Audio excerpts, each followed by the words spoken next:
Hi hello friends, ನಯನಗೌಡ ಅಡುಗೆ ಮನೆ ಚಾನಲ್ಗೆ ಸ್ವಾಗತ. ಇವತ್ತು ತುಂಬ ಸಾಫ್ಟಾಗಿ ಮೃದುವಾಗಿ ಇಡ್ಲಿ ಮಾಡೋದನ್ನು ತೋರಿಸ್ಕೊಡ್ತೀನಿ ಬನ್ನಿ.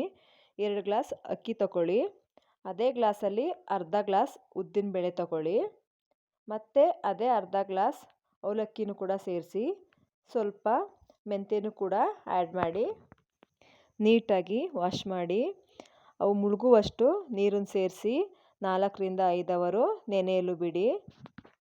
ನೋಡಿ, 5 ಅವರ್ ನೆನೆದ ಮೇಲೆ ನಾವು 1 ಗ್ಲಾಸ್ ಉದ್ದಿನಬೇಳೆ ಹಾಕಿರ್ತೀವಲ್ವ, ಅದು 1 to ಡಬಲ್ ತುಂಬ ಚೆನ್ನಾಗಿ ನೆಂದಿರುತ್ತೆ. ಇವಾಗ ಒಂದು ಮಿಕ್ಸಿ ಜಾರ್ ತಗೊಂಡು ಮಿಕ್ಸಿಗೆ ಹಾಕಿ ತುಂಬ ಸಾಫ್ಟಾಗಿ ನೈಸಾಗಿರಬೇಕು, ಆ ಥರ ಗಟ್ಟಿಗೆ ರುಬ್ಕೊಳ್ಳೋಣ. ಮತ್ತು ಅವಲಕ್ಕಿನೂ ಕೂಡ ಅದೇ ಥರ ಸ್ವಲ್ಪ ನೀರು ಸೇರಿಸ್ಕೊಂಡು ಗಟ್ಟಿಗೆ ತುಂಬ ಸಾಫ್ಟಾಗಿ ರುಬ್ಕೋಬೇಕು. ತರಿ ತರಿ ಇದ್ದರೆ ಇಡ್ಲಿ ತುಂಬ ಸಾಫ್ಟಾಗಿ ಬರೋದಿಲ್ಲ. ಹಾಗಾಗಿ ಎಷ್ಟು ಸಾಧ್ಯನೋ ಅಷ್ಟು ತುಂಬ ಸಾಫ್ಟ್ ಆಗೋ ಥರ ಗಟ್ಟಿಯಾಗಿ ರುಬ್ಕೊಳ್ಳಿ.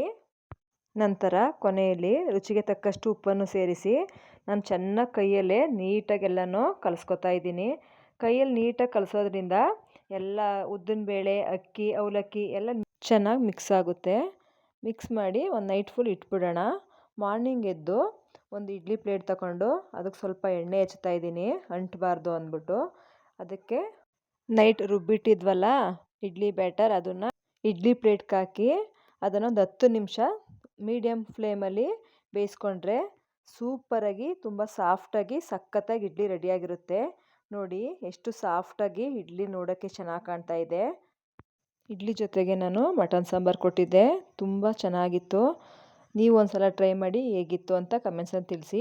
ಪ್ಲೀಸ್ ನಯನಗೌಡ ಅಡುಗೆ ಮನೆ ಚಾನಲ್ನ ಸಬ್ಸ್ಕ್ರೈಬ್ ಮಾಡಿ, ಸಪೋರ್ಟ್ ಮಾಡಿ. Thank you all.